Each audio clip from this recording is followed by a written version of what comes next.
Hello, folks. This story was sent to me by a subscriber and is intended for educational purposes only. Thank you for watching. 4 grams magic mushrooms. When my couch became a time machine, it all started with a bag of golden caps I found at a local farmer's market. 4 grams seemed like a safe dose for a solo trip on a lazy Sunday afternoon, and I was eager to dive into the mystical world of magic mushroom. I was sitting on my worn-out couch, the one with the faded fabric and mysterious stains that even I didn't want to remember the origin of, when I decided it was time. Within the first 30 minutes, the room began to breathe. The walls pulsed softly, like a heartbeat syncing with mine. My couch, that humble piece of furniture I barely gave a second thought to, suddenly felt warm and alive.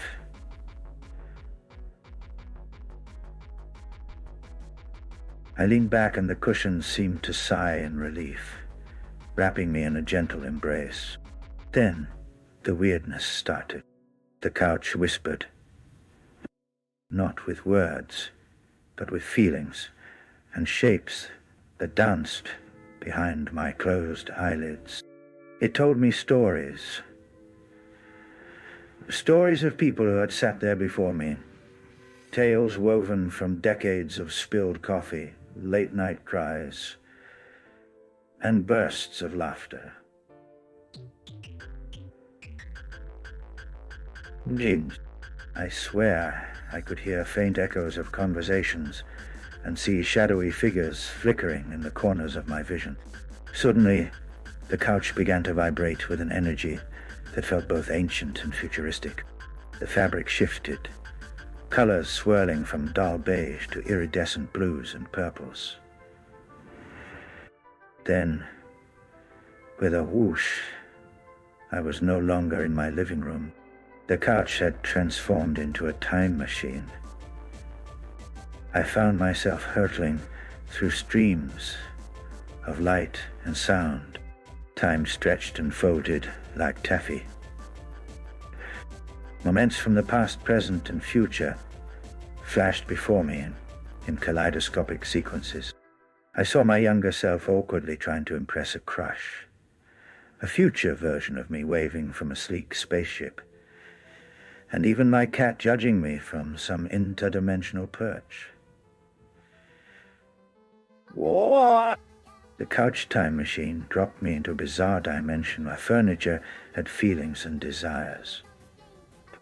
Chairs were philosophers debating the nature of existence. Lamps were comedians cracking cosmic jokes. And rugs were secret keepers of forgotten memories. My couch, now glowing softly, introduced me as its honored guest. The highlight of the trip was when the couch showed me its dream.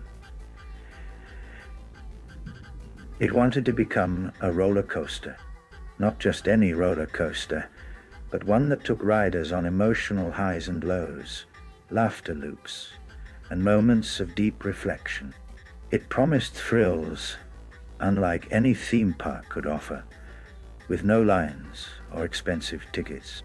I laughed until tears streamed down my face. The absurdity of it all was perfect. Here I was, talking to my couch about its roller coaster ambitions, while traveling through time and space. The boundaries between reality and imagination melted away. As the trip gently wound down, the couch returned me to my living room, now quiet and still. Colors faded, the whispers ceased, but the feeling of connection lingered. I realized that sometimes the most ordinary things hold the most extraordinary secrets if you're willing to look. The next day I sat on the couch again, half expecting it to say something profound. It didn't, but I smiled, grateful for the wild, weird journey it took me on. A reminder that magic can be found in the simplest places, even in the fabric of an old couch.